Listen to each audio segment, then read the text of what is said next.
नमस्कार मित्रांनो, मागच्या व्हिडिओमध्ये आपण राष्ट्रपती शासन या संदर्भातल्या ज्या टेक्निकल गोष्टी होत्या, प्रोव्हिजन्स होत्या, तरतुदी होत्या बघितल्या.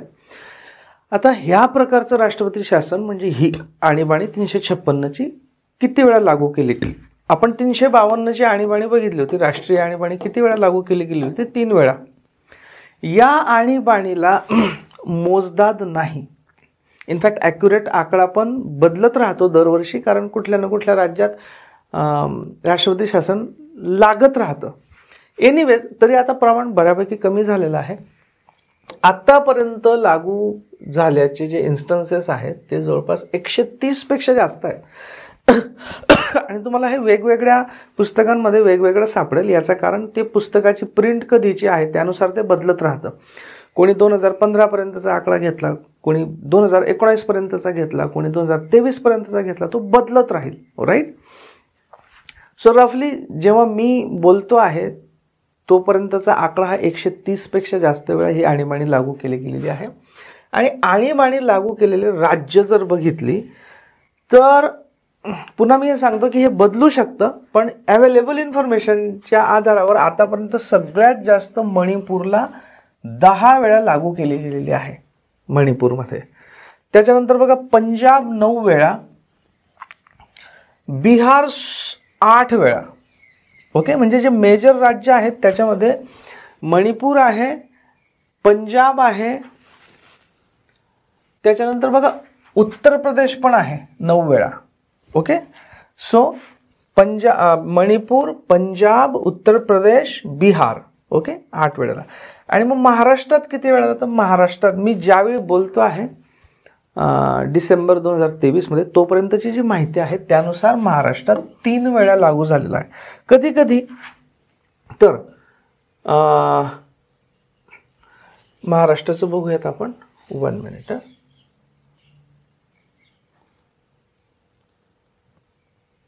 नाही, महाराष्ट्राचं इथे महाराष्ट्राचं मी नंतर सांगतो. त्याच्या आधी आपण काही ज्या मेजर म्हणजे लमसम आणीबाणी या पद्धतीची लागू केली गेली होती ते इन्स्टन्सेस आपण काही बघूयात.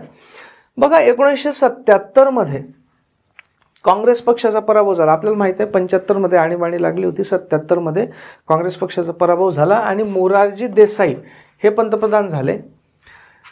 तर त्यांनी काँग्रेस पक्षाची सत्ता असलेल्या 9 राज्यांमध्ये राष्ट्रपती राजवट लागू केली. म्हणजे काहीही कारण, असं स्पेशल कारण नसताना.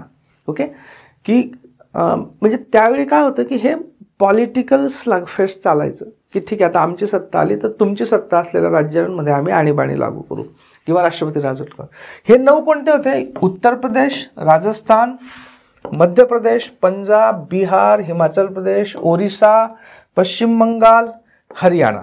ओके, हे काही लक्षात ठेवायची गरज नाही, मी एक जनरल फक्त वाचून दाखवतो. तर 9 राज्यांमध्ये त्यांनी आणीबाणी लावली. आणि आणीबाणीचा आधार काय होता की त्या राज्यांची विधानसभा जनमताचे प्रतिनिधित्व करत नाही.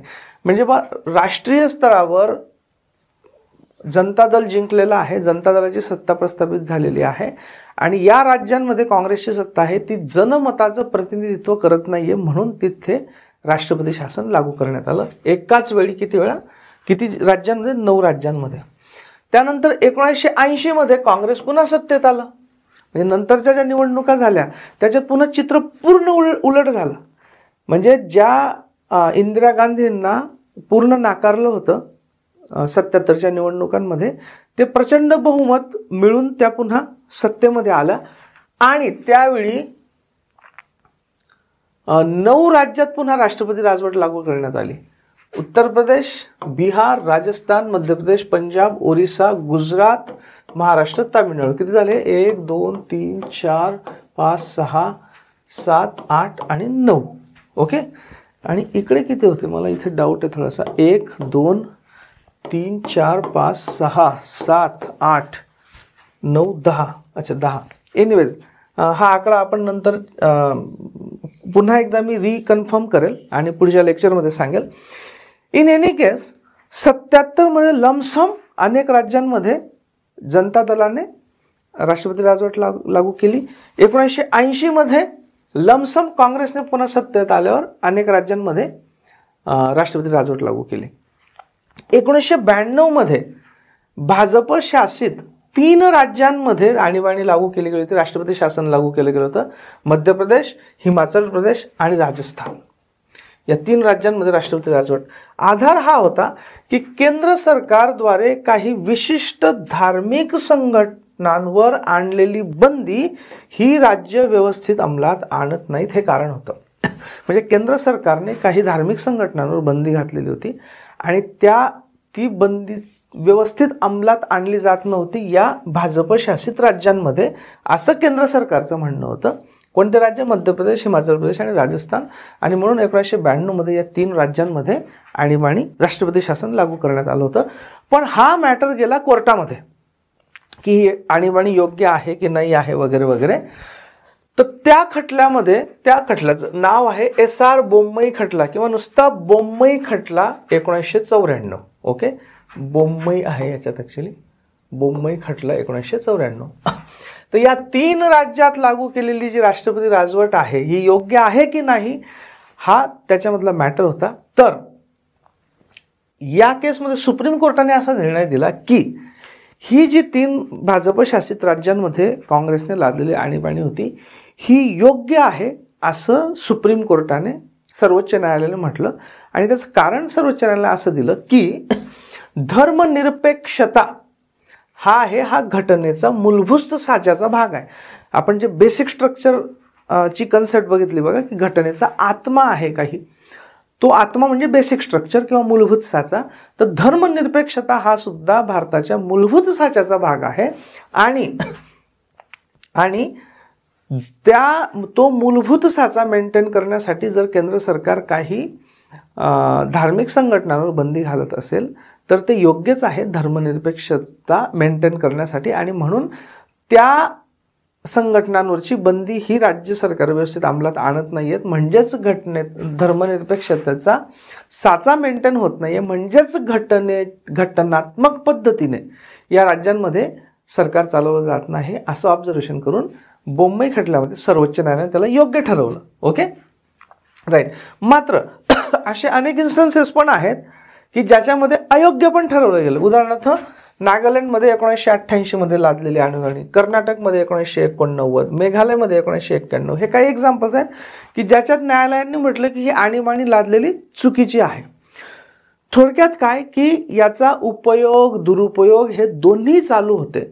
ओके, आणि त्याच्यामुळे कोर्टाचे निर्णय वेगवेगळे होते. Right.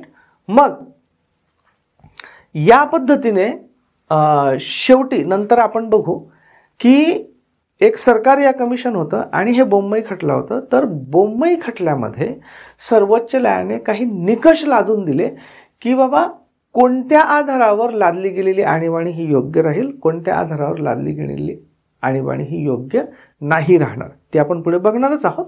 In the mean time आता तुमच्या लक्षात आलं असेल की ही जी घटनात्मक आणीबाणी ही एकदम वादग्रस्त आहे.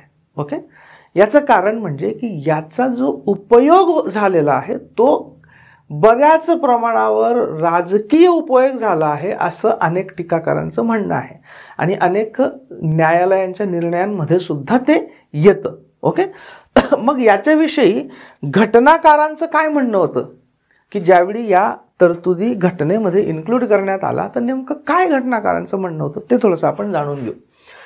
जनरल ज्यावेळी याची चर्चा चालू होती इमर्जन्सी प्रोव्हिजन्सची म्हणजे आणीबाणीच्या तरतुदींची, तर त्या चर्चेमध्ये बाबासाहेब आंबेडकर, ज्यांना आपण घटनेचे शिल्पकार म्हणतो, बाबासाहेब आंबेडकरांनी इन जनरल काय म्हटलं होतं इमर्जन्सीविषयी ते आधी आपण बघू. बघा, ते असं म्हणतात की but there are some other special features of the proposed Indian federation which mark it off not only from American Federation but from all other federations. म्हणजे बाबासाहेब असं म्हणतायत की जी भारताचं संघराज्याची ही घटना आहे ही काही बाबतीत अमेरिकन म्हणजे संघराज्याच्या बाबतीत अमेरिकन राज्यघटनेपेक्षा वेगळी आहे आणि नुसत्या अमेरिकन नव्हे तर इतर अनेक राज्यघटनांपेक्षा थोडीशी वेगळी आहे. का? All federal systems including the American are placed in a tight mould of federalism. की अमेरिका आणि अजून दुसरे जे संघराज्य प्रणाली असणारे देश आहेत त्यांच्यामध्ये फेडरलिझम एकदम टाईट आहे की त्याच्यातनं असं हलता येत नाही. म्हणजे ते फेडरल आहे म्हणजे फेडरल आहे. दोन अपोजिट वर्ड्स कोणते आहेत, युनिटरी आणि फेडरल. युनिटरी म्हणजे काय की ज्याच्यात केंद्र सरकारला मॅक्सिमम अधिकार असतात, राज्य सरकारांना फारसे अधिकार नसतात. आणि हे काय युनिटरी, ज्यांना ज्याच्यामध्ये केंद्र सरकार अत्यंत स्ट्रॉंग असतं. दुसरं फेडरल, याच्या अपोजिट की जिथे राज्यांना खूप जास्त स्वायत्तता असते, खूप कमी अधिकार, महत्त्वाचेच अधिकार फक्त केंद्राकडे असतात. राईट. सो अमेरिका म्हटलं किंवा इतर संघराज्य म्हटली तर यांच्यामध्ये एकदम टाईट आहे की ते बेसिकली फेडरल आहेत, म्हणजे तिथे राज्यांना खूप जास्त महत्त्व आहे, खूप जास्त स्वायत्तता आहे. पण जे भारतीय संघराज्य आहे, so no matter what the circumstances it cannot change its form and shape. म्हणजे अमेरिकेसारख्या याच्यामध्ये काहीही झालं तरी ते अधिकारांच्या विभागणीमध्ये फरक पडत नाही. It can never be unitary, म्हणजे ते युनिटरी केंद्रीभूत होतच नाही त्यांचे संघराज्य, कुठलं अमेरिका आणि इतर. त्याच्यात राज्यांनाच जास्त अधिकार आणि जास्त स्वायत्तता राहते. On the other hand the draft constitution can be both unitary as well as federal. पण या कंपॅरिझनमध्ये जी आपली घटना आहे, त्यावेळी ते ड्राफ्ट म्हणतात कारण त्यावेळी घटनेवर चर्चा चालू होती, म्हणजे मसुद्यावर चर्चा चालू होती. तर ते म्हणतात की आपण हा जो मसुदा घटनेचा मांडतो आहोत, याच्यामध्ये आपला देश हा संघराज्य पण असू शकतो एकाच वेळी, किंवा युनिटरी पण बनू शकतो, म्हणजे केंद्रीभूत पण बनू शकतो, केंद्राला जास्त पॉवर देणारा पण बनू शकतो. Okay. It can be both unitary as well as federal according to the requirements of the time and circumstances. कुठला काळ आहे आणि काय परिस्थिती आहे याच्यानुसार जर सगळीकडे शांतता असेल, व्यवस्थित चालू असेल, तर ते जास्तीत जास्त संघराज्यीय राहील. आणि जेव्हा काही इमर्जन्सी असेल, काही आणीबाणी सदृश्य परिस्थिती असेल, कठीण परिस्थिती असेल, त्यावेळी ते युनिटरी म्हणजे केंद्रीभूत देखील होऊ शकेल. ओके. इन नॉर्मल टाइम्स म्हणजे नॉर्मल वेळी it is frame to work as a federal system. Normal टाईममध्ये ती फेडरल सिस्टीम सारखी, म्हणजे राज्यांना जास्त अधिकार राहतील. मात्र वॉर सारख्या वेळी म्हणजे युद्धासारख्या परिस्थितीमध्ये मात्र ती युनिटरी राहील. आणि ही कशामुळे शक्य होतं, इमर्जन्सी प्रोव्हिजन्समुळे. राईट. आपण बघितलं की जशी इमर्जन्सी डिक्लेअर होते, आणीबाणी डिक्लेअर होते, तसे केंद्राला खूप सारे अधिकार मिळतात आणि त्याच्यामुळे आपलं संघराज्य केंद्रीभूत होऊन जातं. ओके. तर हे म्हटलेलं होतं बाबासाहेब आंबेडकरांनी. आता ही जी हे कशाबद्दल म्हणत होते डॉक्टर बाबासाहेब, हे ओव्हरऑल इमर्जन्सी प्रोव्हिजन्सबद्दल, सगळ्या आणीबाणीच्या तरतुदींबद्दल, म्हणजे राष्ट्रीय आणीबाणी, राष्ट्रपती शासन, फायनान्शियल आणीबाणी, सगळ्यांच्या बाबतीत जनरल म्हणत होते. आता स्पेसिफिक जे हे राज्य आणीबाणी आहे म्हणजे राष्ट्रपती शासन आहे, याच्या बाबतीत अनेक जणांचं निगेटिव्ह मत होतं, अनेक जणांचं पॉझिटिव्ह पण मत होतं. आपण दोन्ही बघू आणि त्याच्या बाबतीत मग डॉक्टर आंबेडकरांचं काय म्हणणं होतं ते पण बघू. निगेटिव्ह ज्यांचं म्हणणं होतं, H.V. कामत यांचं म्हणणं होतं, I fear that by this single chapter we are seeking to lay foundation of our totalitarian state, police state, a state completely opposed to the ideals and principles that we have held aloft during the last few decades.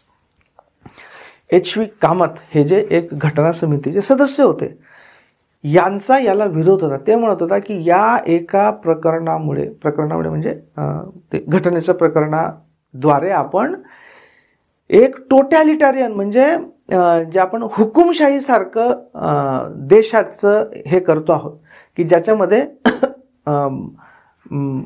नागरिक आणि त्यांचे मूलभूत हक्क यांना फारसं महत्त्व राहणार नाही आणीबाणीच्या काळामध्ये, अशा याचं आपण हे करत आहोत असं कोण म्हणत होते, H.V. कामत म्हणत होते. T.T. कृष्णमाचारी म्हणत होते, bye means of this provisions the president and the executive would be exercising a form of constitutional dictatorship.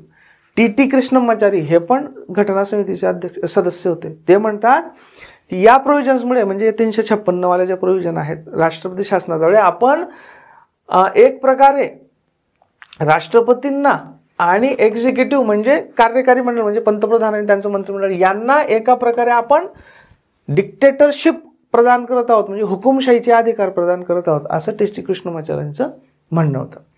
काही जणांचं पॉझिटिव्ह पण मत होतं. अल्लादी कृष्ण स्वामी अय्यर म्हणतात की the very life breath of constitution, की ही फ्लेक्झिबिलिटी आवश्यक आहे, हे एक प्रकारे घटनेचा श्वास आहे, जीवन आहे. महावीर त्यागीजी म्हणत होते की they will act as the safety wall, they म्हणजे या प्रोव्हिजन्स, या तरतुदी या सेफ्टी वॉल सारख्या काम करतील, thereby help in the maintenance of the constitution, की जी आपली राज्यघटना आहे घटनेला व्यवस्थित सांभाळण्यासाठी, तिचं प्रोटेक्शन संरक्षण करण्यासाठी या प्रोव्हिजन्स आवश्यक आहेत. आता असे पॉझिटिव्ह पण हे होते, निगेटिव्ह पण होते. डॉक्टर बाबासाहेब आंबेडकर यांना ही जाणीव होती ॲक्च्युली की याचा गैरवापर होऊ शकतो. म्हणून बघा, ज्या कॉन्स्टिट्युशनल डिबेटमध्ये डॉक्टर बाबासाहेब आंबेडकर यांनी कलम 356 विषयी काय म्हटलं आहे, In regard to the general debate which had taken place in which it had been suggested that these articles are liable to be abused, की बाबा आता या विषयावर जी चर्चा झाली त्या चर्चामध्ये अशी भीती व्यक्त करण्यात आलेली आहे की हे जे राष्ट्रपती शासनाच्या तरतुदी आहेत यांचा गैरवापर होऊ शकतो. I may say that I do not altogether deny that there is possibility of these articles being abused, की मी सुद्धा हे नाकारत नाही, म्हणजे मी सुद्धा हे ॲक्सेप्ट करतो की या तरतुदींचा गैरवापर होण्याची शक्यता आहे. ॲक्सेप्ट, ही ॲक्सेप्ट्स. ओके, मोठ्या माणसांचं हेच लक्षण असतं मित्रांनो, जे खरोखर व्हिजनरी असतात, दूरदृष्टी असणारे असतात ना, ते आपल्या चुका ॲक्सेप्ट करतात. आणि जे एककल्ली असतात किंवा ज्यांना लार्जर व्हिजन नसते ते त्यांच्या चुका ॲक्सेप्ट करत नाहीत. आणि प्रत्येक वेळी चूकच असते असं नाही. काही वेळा आपण एखाद्या वेळी घेतलेला निर्णय असतो तो कालांतराने कळतं की यार मी अशाच्याऐवजी असं केलं असतं तर बरं झालं असतं. त्याला चूक नाही म्हणत, उलट तो माणूस त्याविषयी विचार करतो की अरे त्यावेळी असं होतं. त्यावेळी त्याने त्या परिस्थितीला स्मरून त्या हिशोबाने निर्णय घेतलेला असतो. त्यावेळी काही चुकीचा निर्णय घ्यावा म्हणून घेतलेला नसतो त्याने निर्णय. नंतर विचार करताना आपल्यासमोर वेगवेगळे ऑप्शन येतात की यार असं पण करता आलं असतं, असं पण झालं असतं, असं पण झालं असतं. मग त्याला वाटतं की यार अशाच्याऐवजी असं केलं असतं तर. याचा अर्थ असा नाही की तो स्वतःची चूक ॲक्सेप्ट करतोय, उलट याचा अर्थ असा की तो माणूस त्याच्यावर सद्सद्बुद्धीने विचार करतोय आणि त्या माणसाचं एवढं मोठं मन आहे की तो त्यांचा या वेगवेगळ्या पर्यायांचा विचार करतोय. तुम्ही जर तुकाराम महाराजांचे अभंग वाचले, तुकाराम महाराजांच्या अभंगांमध्ये अनेक अभंगांमध्ये तुकाराम महाराज स्वतःला शिव्या देतात की मी असा, मी तसा, माझ्यामध्ये हे दुर्गुण वगैरे वगैरे. याचा अर्थ तुकाराम महाराज दुर्गुणी होते का? तुकाराम महाराजांच्या अनेक याच्यामध्ये तुकाराम महाराज स्वतःला इतके दुर्गुणी म्हणतात की आपल्याला असं वाटेल एखाद्याला की यार आपण खूप सद्गुणी आहोत आणि तुकाराम महाराज दुर्गुणी होते. पण तुकाराम महाराज दुर्गुणी होते का? नाही. ते त्यांच्या छोट्या छोट्या दुर्गुणांना सुद्धा इतकं मोठं करतात की जेणेकरून ते दुर्गुण जावेत. आणि आपण अनेक वेळा आपले मोठे मोठे दुर्गुण पण ॲक्सेप्ट करत नाही. आलं लक्षात? म्हणून इथे मी उल्लेख कशामुळे केला की इथे डॉक्टर बाबासाहेब आंबेडकर हे ॲक्च्युली प्रामाणिकपणे म्हणतायत की हो, मला सुद्धा वाटतं की याचा दुरुपयोग होण्याची शक्यता आहे. ओके, म्हणजे ते स्वतः मोठ्या मनाने मान्य करतात कॉन्स्टिट्यूशन डिबेटमध्ये. Okay, or employed for political purposes, किंवा याचा राजकीय कारणांसाठी उपयोग होईल असं मला सुद्धा वाटतं, मी हे नाकारू शकत नाही. But that objection applies to every part of the constitution which gives power to the center to override the provinces. Okay, ते काय म्हणतात की ठीक आहे, पण असा दुरुपयोग घटनेतल्या अशा प्रत्येक तरतुदीचा होऊ शकतो की ज्या तरतुदीने केंद्र सरकार हे राज्य सरकारच्या कारभारात ढवळाढवळ करू शकतं. अशा प्रत्येकच कलमाचा दुरुपयोग होऊ शकतो. याच 356चा नाही, कुठल्याही कलमाचा होऊ शकतो. Okay, in fact I share the sentiments express bye my honourable friend mister Gupte yesterday. म्हणजे इनफॅक्ट मी माझे जे मित्र आहेत ऑनरेबल फ्रेंड मिस्टर गुप्ते, बघा त्यावेळी विरोध म्हणजे वैचारिक विरोध, हा वैचारिक विरोधाच्या ठिकाणीच असायचा. तिथे कुठेही अशी ज्याला आपण म्हणतो ना वाचाळ भाषा नसायची. ते काय म्हणतात की माझे आदरणीय मित्र ऑनरेबल फ्रेंड गुप्ते यांनी जी भीती व्यक्त केलेली आहे त्याच्याशी मी सहमत आहे. म्हणजे वास्तविक ह्या ते भीती व्यक्त करतायत म्हणजे त्यांचं वेगळं मत आहे असंच झालं ना. सो वेगळं मत असून त्या मतांना रिस्पेक्ट होता. लढाई ही विचारांची व्हायची आणि चांगल्या भाषेत व्हायची आणि हे आपण सुद्धा शिकलं पाहिजे. Okay. Yesterday that the proper thing we ought to expect is that such article will never be called into operation. म्हणजे त्यांनी अशी गुप्तेंनी अशी भावना व्यक्त केली की शक्यतो या प्रोव्हिजनचा म्हणजे 356 कलमाचा उपयोगच होऊ नये. Okay. And it would remain a dead letter, की आहे घटनेमध्ये पण त्याचा कधीच वापरच व्हायला नाही पाहिजे. म्हणजे डेड लेटर. डेड लेटर म्हणजे काय? मृत अक्षरं आहेत, पडलेली आहेत राज्यघटनेमध्ये, पण कधी वापर शक्यतो होणार नाही असं एक्सपेक्ट करूया. If at all they are brought into operation, I hope the president who is endowed with these powers will take proper precautions before actually suspending the administration of the provinces. म्हणजे doctor Ambedkar म्हणतात की असं expect करूयात आपण की राष्ट्रपतींना अधिकार आहे ना, राष्ट्रपतींना राष्ट्रपती शासन लावण्याचा अधिकार आहे, तर राष्ट्रपती आपली सत्सद्विवेक बुद्धी व्यवस्थित वापरून त्याचा वापर करतील. म्हणजेच थोडक्यात काय, राष्ट्रपती तर पंतप्रधानांच्या सल्ल्यानेच चालतात. म्हणजेच मग पंतप्रधान आणि त्यांचं मंत्रिमंडळ म्हणजे केंद्र सरकार हे सत्सद्विवेक बुद्धीने त्याचा वापर करेल असं आपण एक्सपेक्ट करूया. I hope the first thing he will do would be to issue warning to the province that has erred. म्हणजे डॉक्टर आंबेडकर म्हणतात की मी अशी अपेक्षा करतो की जिथे वाटत असेल की या राज्यामध्ये घटनात्मक पद्धतीने सरकार नाही चालू आहे आणि त्याच्यामुळे राष्ट्रपती राजवट लावणं आवश्यक होऊ शकतं, आधी त्या राज्याला वॉर्निंग दिली जाईल की बाबा तुमचं हे घटनात्मक पद्धतीने चालत नाही आहे, बघून घ्या. ओके. नाही तर आम्हाला राष्ट्रपती शासन लावावं लागेल अशी वॉर्निंग दिली जाईल अशी आधी, असं आपण एक्सपेक्ट करू. ओके. म्हणजे थोडक्यात काय की डॉक्टर आंबेडकर यांना 2 गोष्टी कळल्या होत्या की याचा दुरुपयोग होऊ शकतो, पण तरीसुद्धा एकूण जो आपला देश आहे विविधतेने नटलेला, त्याच्यामधले जे वेगवेगळे प्रॉब्लेम्स आहेत वगैरे, त्याच्यासाठी ही एक प्रोव्हिजन असावी, फक्त तिचा वापर शक्यतो होऊ नये असं त्यांचं म्हणणं होतं. परंतु दुर्दैवाने प्रचंड प्रमाणात गैरवापर झाला आणि सर्वच रुलिंग पार्टीच्या दरम्यान झाला. म्हणजे सगळ्याच सरकारांच्या दरम्यान सर्वच सरकारांच्या काळामध्ये याचा काही ना काही दुरुपयोग झाला असे आरोप त्यावेळच्या विरोधी पक्षांचे आहेत. तुम्ही एकदा व्यवस्थित गुगल करा, तुम्हाला ते कळेलच. तुमचं तुम्ही ओपिनियन फॉर्म करा. आणि मग त्याच्यामुळे जे HV कामत होते, जे घटना समिती सदस्य होते आणि त्यांचा विरोध होता, त्यांनी नंतर याच्या बाबतीत म्हटलं की कारण डॉक्टर आंबेडकर काय म्हटले होते की दिस शुड बी डेड लेटर्स असं म्हटलं होतं ना, की हे शक्यतो बा हे डेड लेटर्स बनून राहावी ही प्रोव्हिजन 356ची. तो डेड लेटरचा रेफरन्स घेऊन HV कामत नंतरच्या काळात जेव्हा दुरुपयोग व्हायला लागला त्यावेळी HV कामत म्हणाले doctor Ambedkar is dead and the article is very much alive. किंवा आम्ही म्हणत होतो आणि डॉक्टर आंबेडकरांचं पण अपेक्षा होती की डेड लेटर व्हावेत, पण उलट झालं. डॉक्टर आंबेडकर मृत झाले पण ही प्रोव्हिजन 356ची ही मात्र जिवंत आहे आणि तिचा दुरुपयोग चालू आहे. म्हणजे हे उद्वेगजनक हे आहे. तर हे लक्षात ठेवा. कधी विचारलं तर doctor Ambedkar is dead and the article is very much alive. याच्यातला आर्टिकल म्हणजे कोणता? 356 राष्ट्रपती शासनाचा. हां, ठीक आहे, राईट, ओके, ठीक. तर हे आपण बघितलं. आता घटनात्मक आणीबाणी ही जी 356ची लावली जाते याचं न्यायालयीन पुनर्विलोकन शक्य आहे का? आपण 352 बघितलं होतं बघा. मिनर्व्हा मिल्स केसमध्ये सुप्रीम कोर्टाने काही निष्कर्ष हे दिलेले आहेत की राष्ट्रीय आणीबाणीला आव्हान देता येऊ शकतं.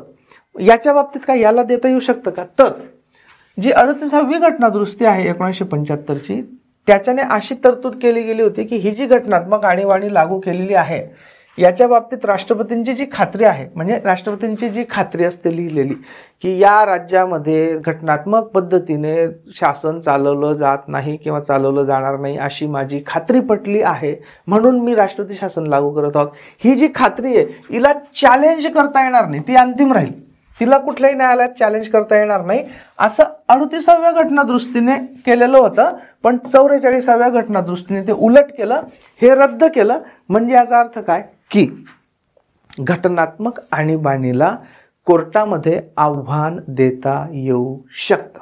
ओके, आणि हे कशाने झालेलं आहे?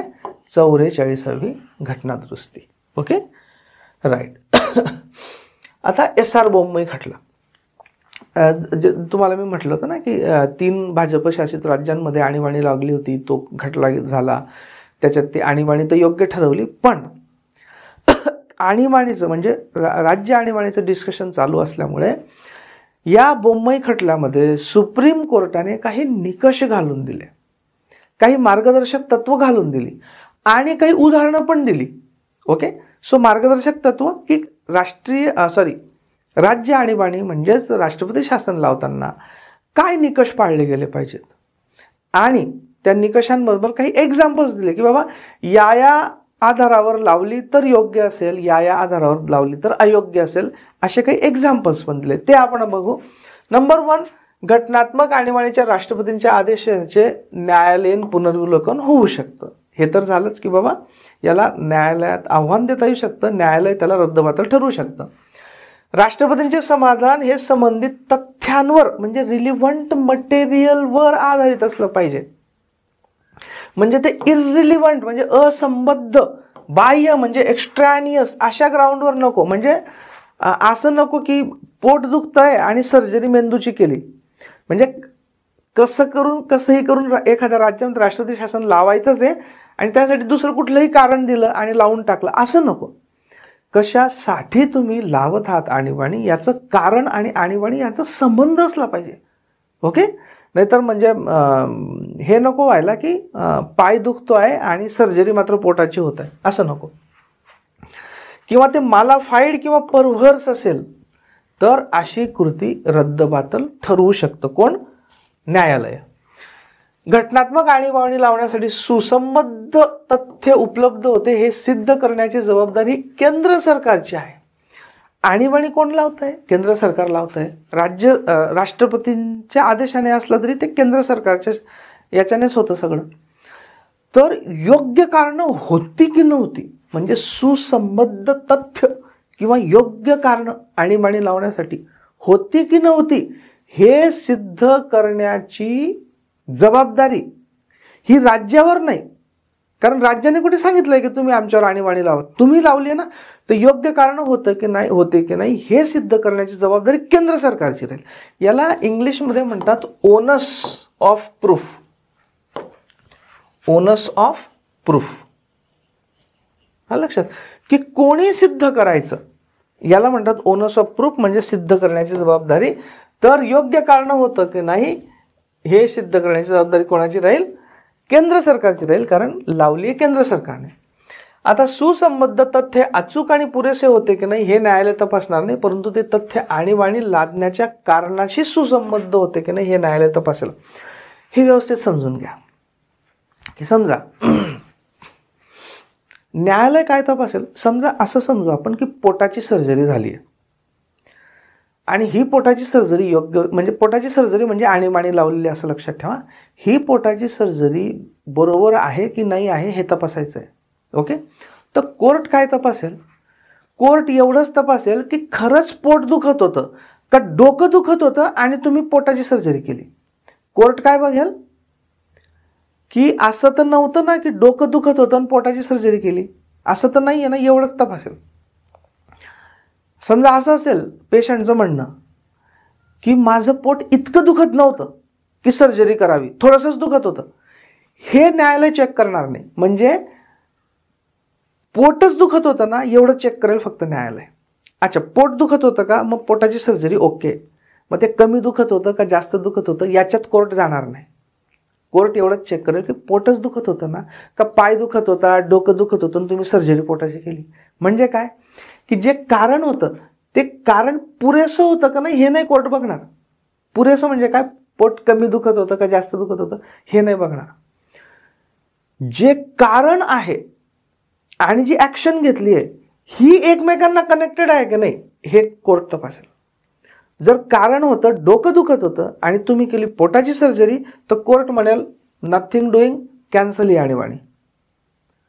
पण जर पोटच दुखत होतं आणि राज्य म्हणतं म्हणजे पेशंट म्हणतोय की माझं एवढं पोट दुखत नव्हतं, तर कोर्ट म्हणेल नाही बाबा त्याच्यात आम्ही जाणार नाही. पोट दुखत होतं आणि पोटाची सर्जरी केली आहे ना, मग आम्ही काही रद्द करणार नाही, इट इज ओके.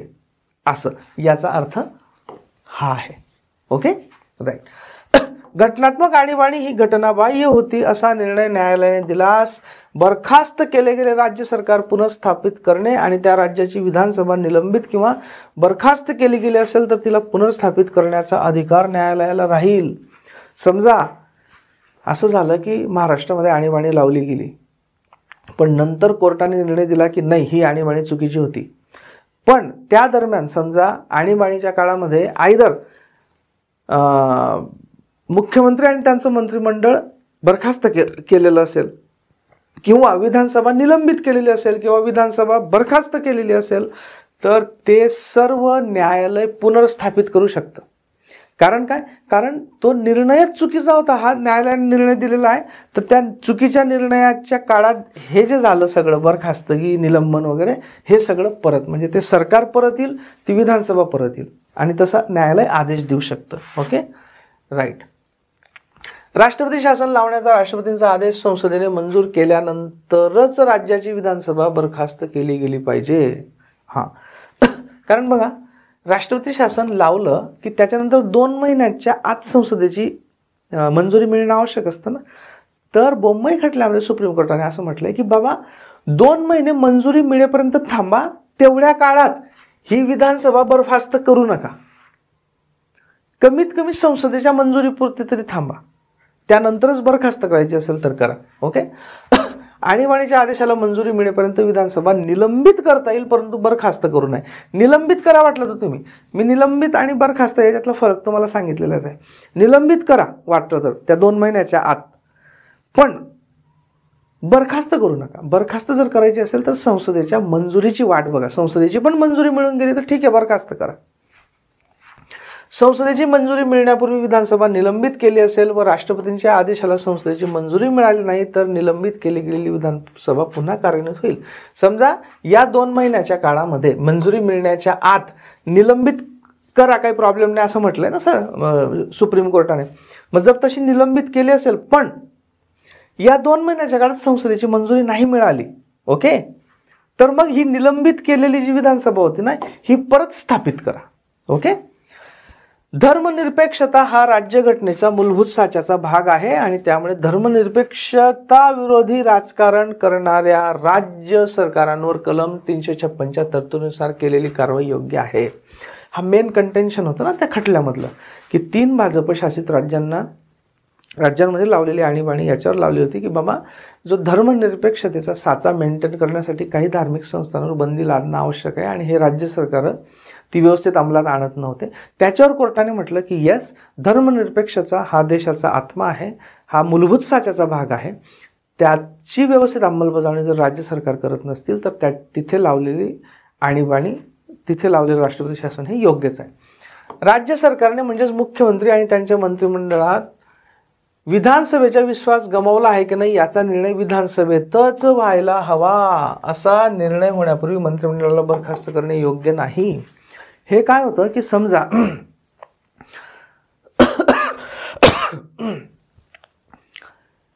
असं झालं की काही आमदारांनी म्हटलं की आम्ही या सरकारचा पाठिंबा काढून घेत आहोत आणि राज्यपाल म्हणले की हां बरोबर आहे, मला असं वाटतंय की या सरकारकडे आता बहुमत नाही.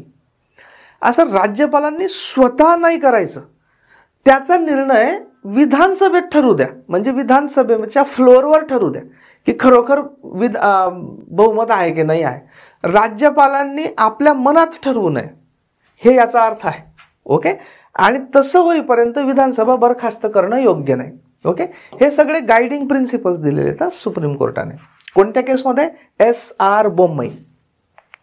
केंद्रामध्ये एका पक्षाचे सरकार जाऊन दुसऱ्या पक्षाचे सरकार आल्यास त्या नवीन सरकारला इतर पक्षांची सत्ता असलेली राज्य सरकारे बरखास्त करण्याचा अधिकार प्राप्त होत नाही.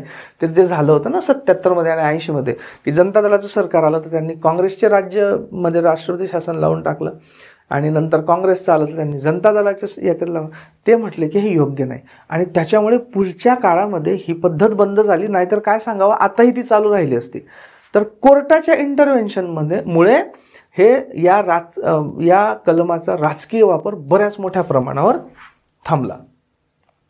कलम 356 मधील घटनात्मक आणीबाणीच्या तरतुदी या अपवादात्मक आहेत की बाबा हे अपवादात्मक आहे, या कधीतरी वापरायच्या आहेत. खरोखर जर घटनात्मक तरतुदींनुसार राज्य चालवलं जात नसेल तर वापरायचे आहेत. म्हणजे या this should be exceptions not rule. हे अपवाद असला पाहिजे, नियम नसला पाहिजे. ओके, त्यामुळे त्यांचा वापर काही विशेष आणि अपवादात्मक परिस्थितीतच केला गेला पाहिजे. ओके, याच दरम्यान याच कारणावरनं आणि आणखी वेगवेगळ्या कारणांवरनं केंद्र सरकार आणि राज्य सरकारांमध्ये वेगवेगळे वादविवाद चालू होते, आजही चालू आहेत. आताही तुम्ही जर बघितलं की काही राज्य सुप्रीम कोर्टात गेलेले आहेत कारण त्या राज्यांच्या विधानसभांनी पास केलेले कायदे बिल हे राज्यपालांनी अडवून ठेवलेले आहेत आणि त्याच्यामुळे राज्य सरकार गेलेलं आहे सुप्रीम कोर्टामध्ये.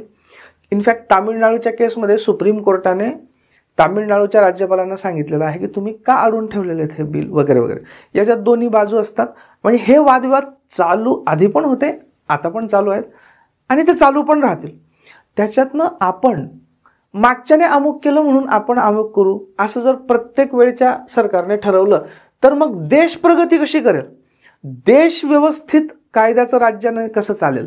आणि म्हणून हळूहळू या गोष्टी डेव्हलप होत जातात. कोर्टाच्या निर्णयांनी वेगवेगळ्या परंपरा निर्माण होत राहतात आणि याच्या पद्धतीने देश पुढे जातो. त्याच्यामुळे चांगल्या गोष्टी या घडत राहिल्या पाहिजेत. आपण चांगल्या गोष्टींना सपोर्ट केला पाहिजे, मग ती कुठलीही पार्टी असो. कारण कुठलीही पार्टी आपलीच आहे, आपल्याच देशाच्या आहेत ना पार्टी. अमुक पार्टीचा मी अमुक पार्टी माझी धमुक पार्टी तुझी असं मित्रांमध्ये भांडणं करण्यात अर्थ नाही. अरे सगळेजण याच देशाचे नागरिक आहेत. तुमचा आमचा सगळ्यांचा उद्देश काय आहे की हा देश जास्तीत जास्त कायद्याने चालावा, विकसित व्हावा, हा उद्देश आहे ना आपला. त्याच्यामुळे कुठलीही पार्टी असो आपल्याला काय घेणं देणं आहे. दोन्ही आपलेच आहेत, ही पार्टी असो का ती पार्टी असो, लोक आपलीच आहेत ना, भारतीयच आहेत, राईट. सो म्हणून चांगल्या गोष्टींना आपण सपोर्ट केला पाहिजे आणि चुकीच्या गोष्टी त्या या सरकारच्या असोत का त्या सरकारच्या असोत का त्या सरकारच्या असोत त्याला विरोध केला पाहिजे, कोणत्याही पार्टीचे असो. अशा पद्धतीने आपण we should become the citizens of country, not आपण भारताचे नागरिक झालो पाहिजेत, कुठल्याही पॉलिटिकल पार्टीचे कार्यकर्ते नाही झाले पाहिजेत. म्हणजे मनाने आम्ही विचाराने म्हणतो, फिजिकली आपण कुठल्या ना कुठल्या पार्टीचे सपोर्टर असतो, कुठल्या ना कुठल्या पार्टीचे कार्यकर्ते पण असू शकतो, मेंबर्स पण असू शकतो. पण अल्टिमेटली आपला उद्देश काय असला पाहिजे, भारत देश इंडिया ही आपली खरी पार्टी आहे. Okay, anyways. सो या वादविवादांसाठी एक सरकार या कमिशन नेमलं गेलं होतं 1983 मध्ये. या सरकार या कमिशनचा रिपोर्ट आला 1988 मध्ये, म्हणजे राजीव गांधीजींच्या काळामध्ये. आणि याची जवळपास माझ्या हिशोबाने जवळपास 240 पेक्षा जास्त 247 वगैरे शिफारसी होत्या सरकारी कमिशनच्या. त्याच्यातल्या जवळपास 180 पेक्षा जास्त शिफारसी त्यावेळी राजीव गांधींनी स्वीकारल्या आणि फार मोठ्या प्रमाणावर केंद्र आणि राज्य संबंधांमध्ये एक नवीन चांगलं कोऑपरेटिव्ह युग सुरू झालं. ओके, तर हे सरकारी या कमिशनचा, आता सरकारी या कमिशन नंतर पण केंद्र राज्य संबंधांच्या वेळी येईलच डिटेलमध्ये. फक्त एक लक्षात ठेवा की सरकारी या कमिशन कशासाठी होतं, तर केंद्र राज्य संबंधांसाठी होतं. हे पक्क लक्षात ठेवा. कधी स्थापन झालं होतं, 1983. रिपोर्ट कधी दिला, 1988. कारण मधल्या काळात काय झालं होतं बघा, 84 मध्ये इंदिरा गांधीजींचा खून झाला, मग ते सगळं डिस्टर्ब झालं होतं. 88 मध्ये रिपोर्ट आला.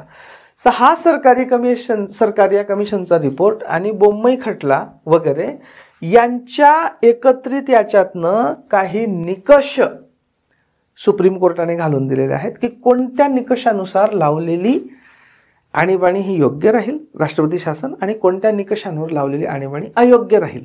याचे एक्झाम्पल्स दिले आहेत. कोणते, राज्य विधानसभेच्या निवडणुकानंतर कोणत्याही एका पक्षाला बहुमत न मिळाल्याने जर त्रिशंकू विधानसभा म्हणजे हंग पार्लमेंट अशी परिस्थिती निर्माण झाली तर ओके, लावता येऊ शकतं, कारण कोणाचंच सरकार बनवण्याच्या परिस्थितीत नाहीत, दॅट इज ओके.